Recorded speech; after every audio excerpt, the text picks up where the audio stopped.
I just feel like I'm entitled to compensation. This season of Love is Blind is nefarious. Like, some of the stuff almost feels like it's been written. Like, we're part of the experiment too. But stay tuned for more.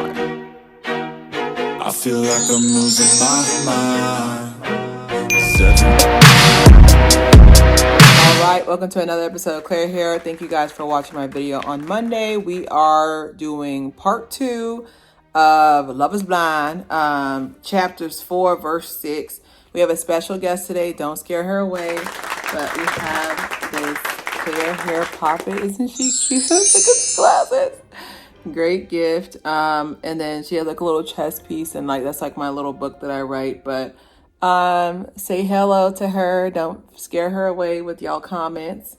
Be nice to miniature Claire here. All right, so we're talking about episodes 4 through 6, but I'm gonna do a different spin on it because I feel like everybody. Ooh, the head's so big. Oh wow. I feel like everybody is doing like a recap, so I'm gonna do like a recap slash first impression. So let's talk about first impressions. So the couples that we have are Steve and Monica, Garrett and Taylor, Ashley and Tyler, Marissa and Ramses, Tim and Alex, Hannah and Nikki, and then Leo and Brittany. We're gonna leave Leo and Brittany towards the end because, spoiler alert, they were not chosen because Netflix saw no money in them. And let's keep it a buck. Netflix saw no money in them, and that's basically why they were kicked off. But I'm gonna go and just go through my body language. I'm not gonna show the film because it's copyright, but I'm just gonna go through like what I saw from their initial reaction. Okay, let's start first things first. So we're gonna talk about Garrett and Taylor. I give them a 5 out of 5. Like, I really feel like their first interaction was very genuine. Like, it felt very much it just felt genuine. Like, something about their chemistry has always given off that they are just really smart together. I can see the wedding now. E equals marriage counseling squared. E equals MC squared, whatever. But I could see them being like that, and I feel like it was a genuine, like, when they first met each other, I felt like they both were like, okay, dang, like, I didn't know you're gonna look like that, but I like what I see. Like, it was a natural, like, you can tell from the eyes, like the smile. Like, me, when I'm looking for someone to have a good first impression of somebody, I'm looking for a smile with the eyes. I'm looking for a loosened jaw. Like, if someone smiles like this, I know they hate me. But they definitely gave that just from day one. I feel like their chances of saying yes at the altar, I'm gonna say definitely 10 out of 10 chance. Maybe 9 out of 10 because of, the kids thing. Garrett did want kids sooner than um Garrett did want kids sooner than Taylor, but I can definitely see them saying yes at the altar. I also feel like in the preview towards the end, like, I can see there being pushback, but like, when you're joining two families, that makes sense. But I think they're going to say yes. I feel like this is one of those, like, I call them the smart match. Like, it feels very much like they're gonna be able to keep each other on their toes. Like, and then I just like their overall chemistry. I feel like the kisses were like, get a room. Like, the kisses were like, get a room. But I really liked the fact that it didn't feel forced. Like, it was a genuine, like, okay, I love this person. All right. So next person I'm gonna go to, next score is gonna be Tim and Alex.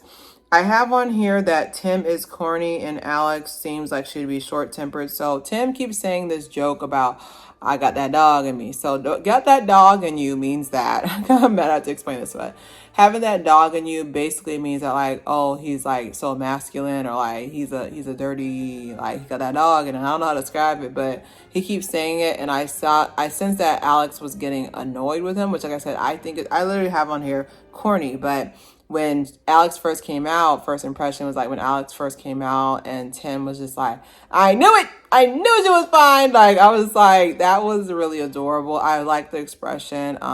I think Alex thinks he's handsome, but I wouldn't say she was like, Tim. Like, there's nothing wrong with that, because with women, like, we grow to love men We don't instantly fall in love from looks because looks isn't important. Like, you can't look like no super gremlin, but we tend to fall in love with personality. So I like their chemistry together. The kisses felt natural. First of all, Alexandra is stunning. She's breathtaking. I love her shape. Like, she just looks like she smells so good. I don't know how to describe that. I don't hope that wasn't weird, but she looks like she smells so good. But yeah, Alexandra definitely gives that. I think their chances of being one getter, I have on here, I think I give them a 4 out of 5 first impression, but their chances of actually making it and getting chose, I feel like their chances are almost at a 40%. The reason why I said it is because I feel like he went too forward with giving the bracelet of his sister who's not here anymore. Like, me personally, I would have felt some type of way because I was like, you didn't even ask me if I'm emotionally available to take all this, and you're just dumping it. So I think that might be a problem, and we don't know anything about Alex yet, and he might have put her on a pedestal because of that. So I don't know. Next score, I have Ashley A and Tyler. I give them a 3.5 out of 5. I think that their chemistry is decent. I feel like Ashley doesn't usually go for men of a lighter hue, just from her expressions. Like I said, I like their kiss. Their kiss was very like, they wanted to pray with each other. Like, they gave me, like, I really like their vibe. There are a couple of rumors floating about, but these are all alleged, and I will not address them in this video. But if you want to know, go to Facebook. Facebook got the tea. But I feel like their relationship, I feel like they're both good listeners. They're both a praying couple. I felt like from day one, they didn't play about each other. I didn't feel like they were in it for a game, because certain people I can just tell they're like, oh, well, if you said I love you, I guess I love you too. Like, no, it was like a natural, like, it felt very natural between Tyler and Ashley. I would give them their chance to get married. I would say probably like a 70%, because like I said, we don't know anything. Like I said, I feel like I'm entitled to compensation, because once I fall in love with a couple, one of them start acting up and I hate it. But I really feel like it's a high chance for them to get married, especially with the only thing that I do have a little bit of an ick about, which they like saying that word, is that Ashley was like, oh, I want to be the first person to be stay married or whatever. I was like, I understand that sentiment, but that should not be the reason, because that sounds more like a competition than anything. Like I said, these are just what the editors give us to go off of. We don't know them. She could just be saying this in jest, but that has always kind of given me a side eye, that she said like, oh, I want to be the person to be married. And I'm just like, I don't know about that. That kind of makes me feel like she's just doing this just so she can say she's married. Not a good reason to get married, by the way. All right, so I have my next score. Now we have the lower scores. Now I have Marisa and Ramses. Something about the fact that when they first met, I feel like Marisa, she liked the way Ramsey looked, which I've always liked. Ramsey has like a unique look. I really like how he looks, but when Ramsey saw her, you could tell he was just like, oh, I thought she was going to be Caucasian. You can't tell me different. You can't tell me different. You can't tell me different. You can't. And before you have to sit there and come in the comments, be like, you can't say that, Claire. I was like, I'm so serious. You can't tell me different. I promise you. He made that face like, oh, I thought she was going to be a different race than this. I sensed it. He used his wisdom teeth to smile. I know what I said. But she's a cute girl, so I feel like he's going to make do. But I just felt like with Bowden was the person she said no to. I just felt like with Bowden that she said no to him because he wasn't giving her what she wanted to hear. Like, she looks like the type of person where she wants somebody to say what she wants to hear and not actually mean what they say. Because when she asked him, this is a very vital point, when she asked Ramsey, a little point for the ladies at home, she asked Ramsey, she was like, hey, are you a handy guy? He said, I could be. Hey, can you hang this up? I could. No. You want to know how you can know someone's a handy guy? Ask them, 1, when was the last time you went to Home Depot? 2, ask him what current project is he working on. Handymen are always working on something. My father is a handyman. You can ask him right now, oh, I'm still trying to build a shed in the back. Oh, I went to Home Depot on Tuesday. That's a handyman. Not no, I could. Hey, can you build me a house? I shall. Like, what are you doing? Why are you speaking in a preposition? Like, I was so irritated with him. Like, but like I said, I think she's going with him because he called her cuñada. I think that's being sweetheart. He called her amor. So all you have to do is someone call you amor, and now and now you're getting married. Not a good reason, but she's gonna regret Bowden because Bowden seems amazing. Okay, my next person I have on here, low list, I have on here is Hannah and Nikki D. Nikki Dorcas, which I was like, I don't know why you just didn't tell people you were Latino, because like I said, I noticed he had the tattoo of Cuba on his left shoulder. You know me, attention to detail. So I'm assuming he's Cuban American. Is Nicolas Dorcas. Dorcas 8 down. Why are you going around saying Dorcas? But we'll talk about that later. I feel like the look of disgust that Hannah had, I feel like no man on earth should deal with that.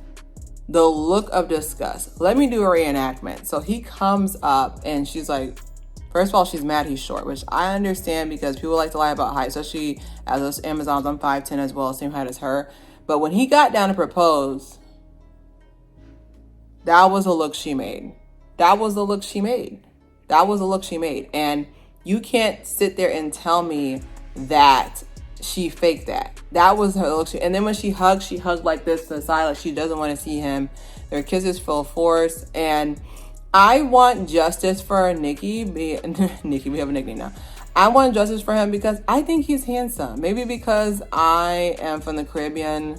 And I'm in the Caribbean, and like I've dated Nikki before, Nick Dorcas before, but like I think he's handsome. I don't know why she's being so mean to him, but just like the first impression. But I think he's handsome, but I don't know. It is what it is. But I don't think they're gonna make it to I don't think they're going to make it to the hotel room. Like something about like the look of disgust she made, and then she didn't even look back. Like, she just kind of was like, she got the ring and she did. Like, it was like, it's kind of like, okay, I got the trophy. I did what I had to do. But I promise, I said it here first, they are not going to make it to the altar. I don't even think they're going to make it past the rehearsal dinner. Like, they do not scream compatibility. I feel like she just said, I love you because he said it. And he said he loved you because he wanted to. Okay. The next one I have is Steve and Monica. Once again, another woman that's not attracted to her man. Now, Steve, the one he didn't know he was black. But I think he's cute because like Monica, like when he first came out, Monica had a deadpan face. Like once again, you guys gotta pay attention to body language. When she first opened the thing, she literally, let's say the thing's open, she's like, that's not someone who's attracted to you. All right. That's not someone who's attracted to you. Like, I don't know if it's my superpower to read body language, but look closely when someone's talking to you, how they look at you. I can smell it off a person that they're attracted to me, regardless of gender or race. I can smell it off of them. And the fact that she wasn't able to see that, like, I don't understand why he didn't sense that she did not find him attractive. And I feel like when they kissed, it was just like, like someone who like really, I haven't seen you and we're in love with each other and we're newlyweds. Like, I don't expect you to slob me down, but like, the look, like she literally looks like she's fulfilling a contract. It's giving very much, you know, like, I don't know. I just did not sense the chemistry there. I feel like Steven is just like, I got a model out of this. How'd I get so lucky? And she's breathtaking. Like, Monica's another one. All the ladies this season, so beautiful. Like, she's breathtaking. But my thing is, like, I'm afraid that Monica, they're not going to make it to the altar, by the way. I can see that. My thing is that with Monica, something, Miss Honduras, like, something about her just screams like she's looking for somebody who does not exist. Because I always find it weird. Not saying this is pretty privileged, but I always find it weird when I see somebody as beautiful as Monica at 36 because of her age. At 36 and she's still single. Yes, the men population is trash. But something always worries me about that whenever I see something like that. Okay. All right. Final couple that no one cares about. Leo and Brittany. So basically, Leo needs to be admitted. Okay. Because as someone with a psych degree, I know the signs of... Anyways, I'm not going to say anything, allegedly. But I personally feel like as soon as Brittany opened the doors, she already made up in her mind she's done. And he was trying to force everything. And I don't like it when men place their hands incorrectly. Like, he kept grabbing her hair. He kept going towards her neck. And I still don't like how he addressed Hannah, justice for Hannah. Like, I still don't like how he addressed her. Like, I'm a princess. Like, I'm used to being treated like a princess, okay? Starting with my dad. Like, I don't understand how you can speak to somebody like that and still be attracted to them. Like me personally, my opinion is that they were never going to work out anyways. And it turns out, behind the scenes, they said that they had their own trip. They went to their own trip to Miami, which I'm just like, as someone who is 305 all the way live, I'm telling you, why would you go to Miami when you can go to Mexico? But it turns out the producers were not going to put money into them because they're like, we're not going to spend money on you if you're not going to last. And they didn't. So they ended up breaking the engagement off later on. And I still have a theory that Leo is broke. I have a theory that Leo's broke because Wealth Whispers, he yelled a lot. I just want to let you know I have this Rolex and da-da-da. I was like, you're lying. Like, let's keep it a buck. Like, as someone who, like I said, someone who lives in Tampa, who's been around money, who's been around millionaires, I can tell you this, you're broke. They do not speak, and they wear New Balance. I don't know what it is. But I really want y'all to know that I'm right about everybody. So when the episodes come out this week, you can come back to this video and say, Claire, you're right. Going to Mexico. Yay. Okay. So we're going to talk about Mexico for the next 15 minutes, just to like angle you guys of what we're going to be talking about. I want to start with the fact that Nick Dorcas, like, basically we're going to enter with the episode with What the Duck. So What the Duck is basically, when they're in Mexico, they're starting to like physically get, intimate with each other, so they're on the beach one day, and basically Nick and Hannah are on the beach, and so there's like these ducks that they're literally like sand. To me, they look like paperweights for the sand, but they're ducks. And he's like, oh, you should ride them with me. And she says no. So he goes over there and he starts getting on one, and older woman plops down. Someone who's in her 50s, Gen Z, they quick to say somebody old. But someone who's in their 50s plops down, and she's like, don't be jealous. And so they like basically uno, dos, tres, they ride the duck, and then like they like 4 or 5 whatever feet in the front. And then like afterwards, like they start like, it was fun. She's like, oh, thank you. I guess they were talking for him, and the lady was talking for a little bit, and then that was it. So he goes down, and like the thing about it is just like, as soon as he sat down on the duck, before anybody sat down next to him, like she was like calling him back like a kid, like, hey Timmy, hey, you went too far. Like the way she talked to him, I didn't like that. And so when he sits down, she's like blowing it up, and she's like, oh my God, I can't believe that you did that. She basically gets silent on him, and she gets mad at him, and he's like, oh, I can't be myself. And I'm just like, me personally, just overall, I feel like we have to address when our partners make us feel uncomfortable. However, you need to also realize that maybe it wasn't that deep. Okay, literally, like the duck is like 3 feet tall. But I didn't like the fact that like she called him over. Like, once you emasculate a man, the relationship's on its way out. Like, you're calling him over like he's a child. He is not your son. Okay, he's not your son. But I really want to just put that, like, that was like a big issue for me, because I don't like when men are emasculated. But yeah, anyway, so the next one I have on here, I'm going to skip past Garrett and Taylor. They're in love, blah, blah, blah, and they're really smart. They can surf. It wasn't really anything interesting. Okay, so we're going to go to Monica and Steve. And once again, Monica is not hiding that she is not attracted to Steven.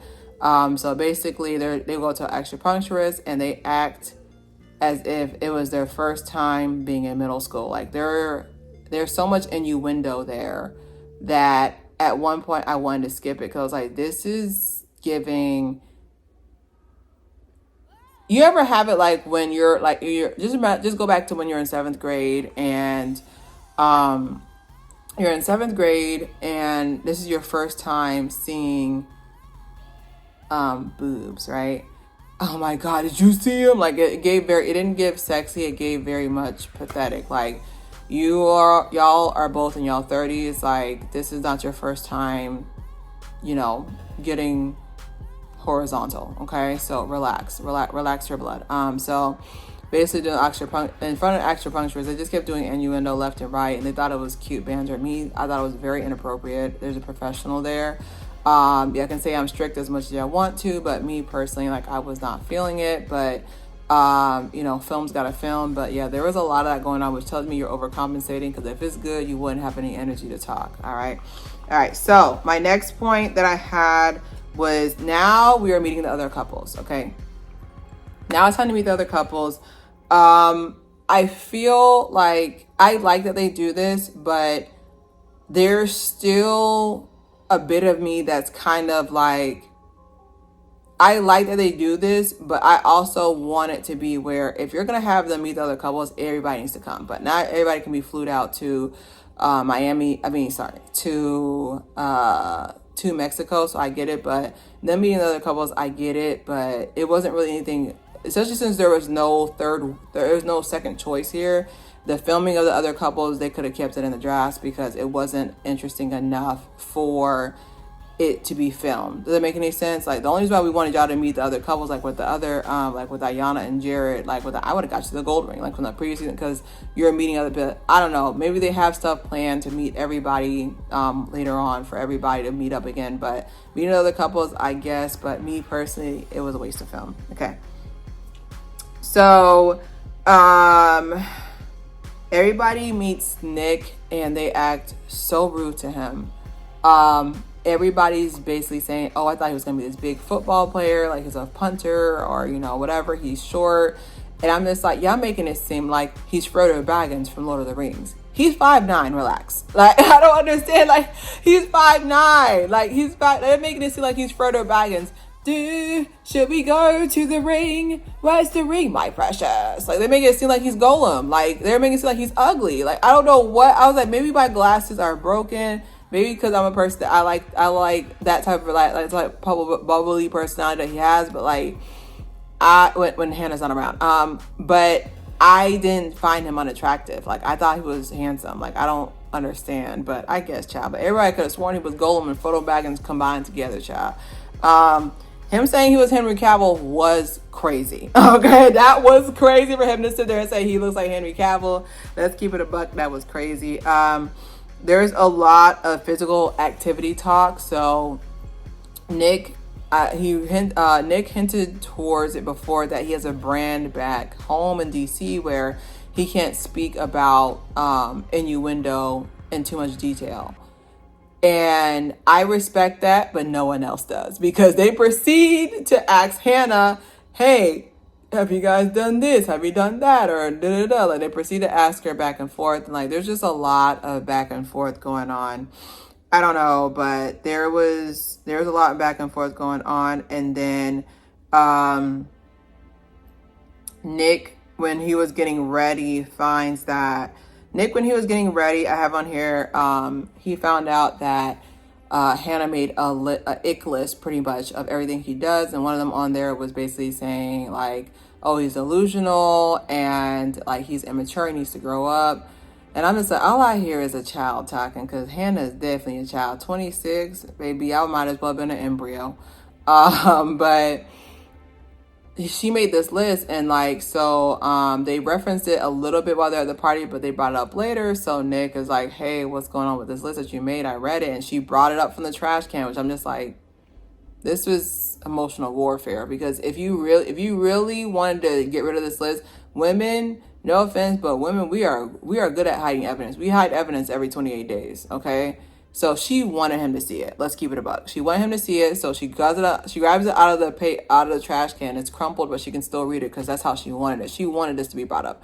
And so she started going through the list, and he was just like, oh, I'm not the only one who's delusional. Like, and like, he was like, at the party, he was tearing up, which I think was the liquor, and he was getting emotional, but he was tearing up at the party, which I respect. I love when men show emotion, but when they're talking about the list, I could sense he was getting mad, because I could just see his face just stonewalling, just giving stonewall right here, and he was just over it, which I understand, because how you gonna sit and say I'm delusional when, no offense, but Hannah's the most delusional person on this planet. She has a lot of requirements that she does not fulfill physically, but I just feel like her being so rude to him, like I said, we don't know. This is what the edits gives us. We go off of what the edits. We don't know anything on the real, but me personally, I think they should just agree to disagree and just leave each other and just break up. Like, I don't see this going too far, because if this is a list she has now, like, marriage is long, but it's short. Okay, so if she has this list of 10 things she hates about you, because it would have been cool if she would have been like, oh, he's delusional. Oh, he's good with kids. Oh, he's this, but actually he's like something to add caveat. You're making a list of crimes, but I don't offense, but if we start making a list of crimes, baby girl, you definitely got some stuff for you. Everybody does. Okay, everybody does. But me personally, that whole thing happened, and then Monica and Steven. So after, they were basically trying to get the tea about everybody else, and so they're eating chips, which the chips look dry. I know it has nothing to do with anything, but I don't like dry chips. But anyway, so they're eating chips, and so like I think they were talking about conversation. Steven's just, he's just blabbing, because that's what Steve does. He's a blabber. And at one point she's like, damn, can I get a word in? And she proceeds to eat her chips, and she was just so mean to him. And I know, like, a lot of people in the comments, like of the discussion group on Facebook, were like, oh my God, I don't know what she's mean to. I was like, it's because she's not attracted to him. She's not attracted to him. He's not. Okay? No offense, but y'all are listening to me talk because, yes, I'm smart. Yes, I'm charming. But you're listening to me talk because you're attracted to me. Okay? And that's not me to toot my own horn or nothing. I'm just letting you know facts. Same thing with the algorithm. Algorithm pushes certain people down the timeline for a reason. Like, let's keep it a buck. Pretty privilege allows you to blabber for hours and no one complains. Because she does not find Steven attractive, but I think Steve is cute. He's not really my type because he's just not really I don't know how to describe it, but he's just not really my type. Like, he's a little bit too goofy for me, and I'm goofy, and that's saying a lot, but he's not my type. But she's being rude to him. Like, he literally was just, sometimes you just get carried away because you feel so comfortable talking to your person. She cut him off and said, can I get a word in? And then she goes and eats the chips loudly. She uses all 32 teeth to eat these chips. And then she says nothing. I was like, what was the whole point of this, honey? Like, you just wanted attention. But she needs to let him go, and let him go with somebody who can let him blab all day. Because let me tell you a little secret. Your person is going to want to listen to you regardless of what you look like. And she's not attracted to him, so she's punishing him by being mean to him. Okay, so final thing, and this is to wrap up episodes 4 through 6. So Tim and Alex. You see what I'm talking about? As over conversation, I love Tim and Alex. Besides his trauma dumping, I actually love them together because they just gave natural chemistry. Like, they're like that couple that they're going to be still slow dancing at the barbecue 30 years from now, right? However, Alex did reference before that she has a short temper and she has a tendency to have mood swings. And guess who had a mood swing from hell? So basically what happened was, this was filmed off camera, which I've done my research and I've dug and I can't find nothing. Like, Netflix is probably going to hold this tight to the season finale, on the reunion show. But basically what happened was, the camera comes in and Alex is sitting there and the door opens. That's how I know something's wrong. Cause I was like, wait a minute, you guys are in the same hotel room. Well, why is he opening the door? Something happened. So he comes in, he's wearing a hat. I don't know why I have to mention that, but he's wearing a hat. So he comes in and she's basically sitting on a couch and he's just like, so let's talk or whatever. And so they start talking, and basically the gist of the situation, because there's a lot of back and forth. Like, I don't like when people talk slow. You need to get to the point, please. So basically what happened was, halfway through the party towards the end, Alex just started feeling homesick. And she basically, when he was trying to talk, like, she literally held his mouth. And I'm just like, if you hold my mouth, I would be holding my fist to your face. Okay? Do not hold my mouth. Say, hey, I'm trying to get a word in, or even walk away so I'll stop talking, but do not hold my mouth. I am not a child. There's something you do to a child. Like, again, emasculating these men. So basically, she was feeling homesick, and instead of like a regular adult would do, and, basically express his emotion, she proceeded to do something immature and started, just being rude to him and just left and right. And so, from Tim's perspective, he comes in and he's like, oh, the reason I'm looking down, because I want to make sure I got his name right, because there's so many characters. Like, everybody has T names. It's really stressful. So Tim comes in and he's like, hey, I just feel like, I was disrespected and you called me out of my name. We all know what name she said. Okay, she probably called him Trevor. Let me stop. But she called him what you think he called and I feel like he sat there and I could tell he was done. Emotionally, he was done because like she was trying to like give him a hug and hold his hand and whatever. Emotionally, he's done. And me personally, I feel like what happened was that he put her on that pedestal, like I was talking about earlier. He put her on that pedestal emotionally. That the dangerous thing about putting people on pedestal. This is why people get so heartbroken by their parents. Is that you forget this is a person. So when you pedestalize these people, what ends up happening is that the moment they do one thing wrong, you don't even want nothing to do with them anymore because you put them up so high. And I feel like with Tim, I feel like with Tim, he put Alex up there because she was able to like take on his emotional baggage, take on all these things. He put her up there. And I feel like in that same regard, what ends up happening is that she had a mood swing because she was homesick, which like I said, I'm not trying to make excuses for her, but as a fellow Leo, we have a tendency to have mood swings and we'll burn a whole mountain down. And then we'll be like, did you want to go for brunch the next day? Because we're done. Even though we burn that whole mountain down, people have lost their homes, people have lost their trust in us. We're ready to move on to the next thing. And they're not ready yet. Because I feel like when she was trying to give him a hug, but I was like, no, you did some serious damage, mama. Like, you did some serious. I know because I used to be the same. I'm half and half. I have a mood swings here and there. But she burned down a level of trust that he doesn't even know if he wants to have her as a mother of his children or as his wife. Because what's going to happen in the future when she doesn't like something? Is she going to go off? Is she going to like burn things down? But I definitely feel like the only way, me personally, I don't think they're going to make it to the altar. I feel like they're going to make it to, I think they're going to make it past the rehearsal dinner, unlike Dorcas and Hannah. But I feel like they're not going to make it to the altar because I feel like something that whatever was said, we don't know because the producers don't want to let us know. But she said something to Tim that crossed the line, and I don't think there's any way that you can go backwards. And it doesn't hurt the fact that he hasn't even met your family yet, so that's gonna be another obstacle. Like families, like fun fact, what these divorce attorneys don't tell you is that 70, if not 60% of the problems in marriages be the in-laws.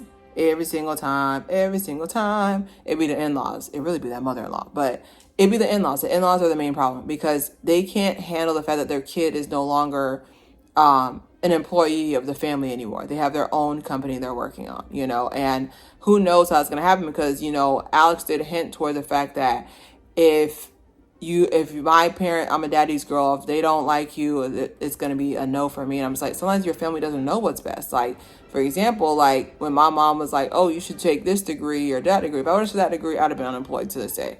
I did what's best for Claire. Like, you just can't sit there and think your parents know best. Now, mind you, sometimes they know best, but you also have to make your own decision and stand by this because I can see it if her and Tim don't work out. I can see Alex being like, see, y'all, it was y'all fault because no, it's your fault. You're in charge of your life. You're in your 30s, mama. Let's go. Okay. We're adults now. We're the new adults. But that's overall what happened. I don't think they're going to make it. So overall, the only couples I see saying yes are Garrett and Taylor, Ashley and Tyler, maybe. Everybody else, go home and get therapy. That's fine. Everybody else is a no. But I think this season just felt so slow, felt so dry. Before I know the next couple episodes, we're gonna wait for them to release like who gets married or whatever. But I just felt like this season felt so dry. Like it wasn't even that it was like no drama. There's definitely drama, like the Dorcas, Hannah, Leo, Brittany thing was very entertaining to watch. And then Ramses is on his own level. But I think that it's losing its spark. I feel like it's time to either change the format or really, like I said before, we need to make it a requirement that you do not hint towards any. Don't even say what color your eyelashes are. Don't even say if you wear glasses or not. Do not say anything. I feel like it should be going forward. Anything that's mentioned about looks, because the Henry Cavill and the Megan Fox fiasco, like anything that hints towards any type of physical, any type of phenotype, any type of origin story, like even if we don't give people's full names, like for example, Kwame giving his name of Alex so people don't know he's African, like I don't mind if they start doing that, because to me personally, like, we need to truly have a blind test. Like, you can't sit there and say, oh, well, I was disappointed. How are you gonna be disappointed? You don't know what this person looks like. Because there are so many people eating their words, because Hannah said, oh, I don't care if he looks like, I don't care what he looks like, or da da da. And then when he came out as 5'8", you're like, ooh, if he's short, I do care. You know, like, you guys were clowning him. But anyways, don't forget to subscribe, share. It's Claire Haire, and Claire Miniature says bye too. Bye.